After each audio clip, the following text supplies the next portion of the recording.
So I've been doing some testing, and it seems like overall there's some like silver lining to the changes when it comes to these Dream Realm bosses, and that is the fact that there's definitely this one boss that is just not going to change who is the best for it, and that is the Necrodrakon, because you need mobile heroes. I've gone through a bunch of tests today. I've thrown in different heroes. I've used different artifacts, and I'm going to show you guys some of the results that we've had with these heroes. Good news is, seems like pretty much the same team that was the best for this boss continues to be, and that is Marilee, and that is Korin. Now, there are a couple things here today that I did test out, however, did not seem to work that well. One thing is, it did seem like the Quick Blade spell was very close in performance with the Light Heal spell, both of them, since, of course, we're running a team with Reinier, which, again, not everybody can do. If you don't have a Reinier, you're probably throwing in someone like Smokey into your squad and hoping he can live for as long as possible. If that's the case, going with something with a Quick Blade spell should be good because you are reducing the physical defense over here. However, I've still just had better results running a Kruger. As you guys know, we have an EX10 Shakir. He didn't do all that great in all things considered. We've plugged in Odie to this lineup, and Odie still suffers through the same issue that he did all the time with Necrodrakon. He's not moving. He eventually dies and becomes useless. We tried the new hero, Alsa. Alsa also does not do what we want her to do. I'll show you guys an example while we're talking about it. It seems like Alsa's ultimate ability doesn't remove the debuff, I don't think. So one thing you'll notice is you watch most of these heroes, they're moving around, they're only getting the single stack of their debuff.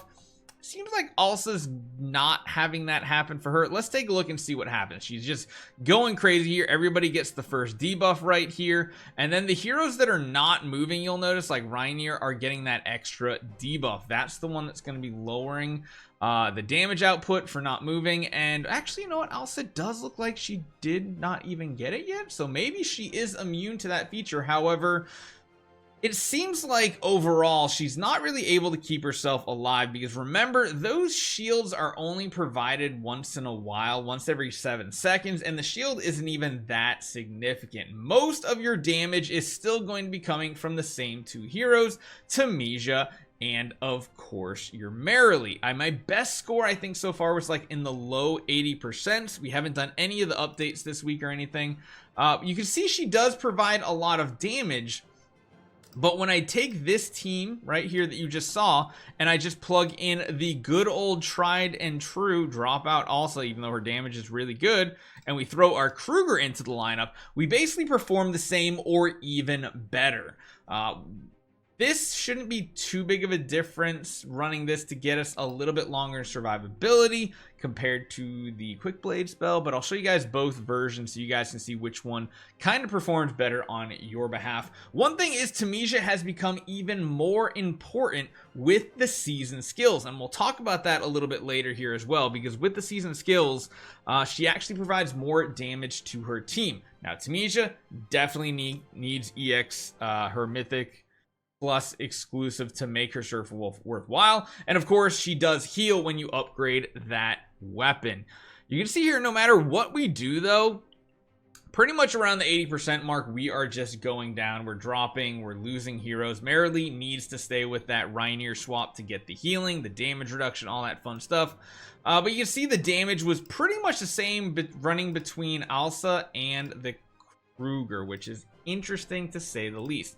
Now, I think my best result so far, that 82%, actually came in the form of using both the Quick Blade spell and using this this reducing armor effect from Kruger. Using them in tandem together did seem to give us the best result. Let's see if we can mimic that one more time right here. I have not had any luck running any other support heroes because they tend to die very quickly, and really it's not the beginning of the battle that we struggle with surviving. It comes to those late rounds, and those later rounds, I say rounds, the later time of the battles is when our support hero would normally die, like an Odie, and that's when we would need the healing the most. Right about here is when we really need the healing. However, Odie usually dies from just standing still and taking that increasing damage, and then of course that AoE is absolutely huge. The only hero I haven't tried is a Coco. and I don't know if she would be able to provide the better support. You can see right here, damage numbers are pretty much the same. Still can't get back to our peak hit that we did. Let's just try the Coco for the sake of science. I think with Coco, we probably want to go back to the light heal spell, but we do have Mythic plus Coco, which does provide a ton of shields after the damage reduction buff runs off of our hero. So we can see how it works. I just don't know if she's going to survive long enough for this to be relevant. Granted, like I said, her shields can be gigantic, and even Korin giving her some additional shields is great. Now watch this, the timer's going down on the buff. Look at the size of the shields we do generate because of that fluffy shield or whatever it's called that she has at Mythic Plus. So basically we either have the damage reduction up or the shields up most of the time, but you can see right here we're still kind of falling behind, but we're at 40 seconds and our heroes are still alive. So maybe Coco adds a good amount of survivability to this squad. We still have 3 very healthy damage dealers at 76%. However, it's the next energy burst right there that we die almost every time anyway. And as you guys can see, that Coco support hero is already down and out. If only we had a support hero that moves around the battlefield, that would just be absolutely amazing. So after seeing the Alsa damage while I was editing, I realized I needed to do at least one more test truly to see if the hero's worth using. So we've been always running Korin here, but what if we lose Korin and do something like this and run the more traditional team that we've been used to with the light heal spell, running the Kruger for the physical defense, whereas it doesn't really matter as much for Alsa since she's doing magic damage. But maybe she's a better damage dealer than Korin. The only thing I will say going for Korin on this still is the fact that he does provide shields to his team, especially the weakest ally. That might be worth something, but at the end of the day, we need to just see if Alsa's damage can be very, very good, because she doesn't suffer from the same issue that Odie has. And if that's the case, Korin might be dropping off the list completely on a lot of these bosses, whereas Marilee at least still has her insane damage output. Korin was always like the secondary tank slash damage dealer slash support hero, keeping allies alive. That light heal spell is definitely keeping our heroes alive, good lord. But again, we get to pretty much the same point of the fight with almost whatever heroes we use, and then it just comes down to Temesia and it comes down to Marilee, and no matter what, it seems like those heroes, Alsa, Shakir, anybody pretty much dies at this point, and only these 2 heroes are the ones that survive because they have that damage reduction. So even though Alsa's damage is really good, it still doesn't really change anything. Now, I did mention in the beginning that Temesia's value just shoots up in these physical damage dealing teams, and that really comes down to her ability in the season. Bloodlust Blade in battle increases the physical damage taken by adjacent enemies to 13%, and then of course as the level goes up it goes further, but this effect can't stack, so it's only going to be a bonus here. However, this is a little different than what you see with like Thorin. Thorin just says damage is increased, whereas this one specifically states only physical damage. So that means you're not going to be using Temesia in tandem with really any other heroes besides the traditional Marilee and Korin.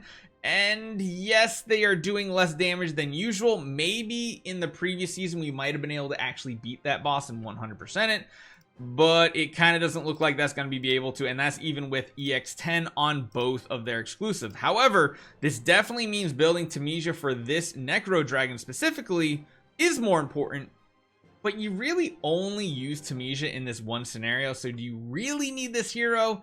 That's up to you to decide. I will continue to jump on other people's accounts today, try to do different testing scenarios. Maybe Alsa and Odie can work. Chances are probably not, because they're just going to get themselves nuked to death. While Alsa's damage does look good and maybe is a substitute for someone like Korin, you never know.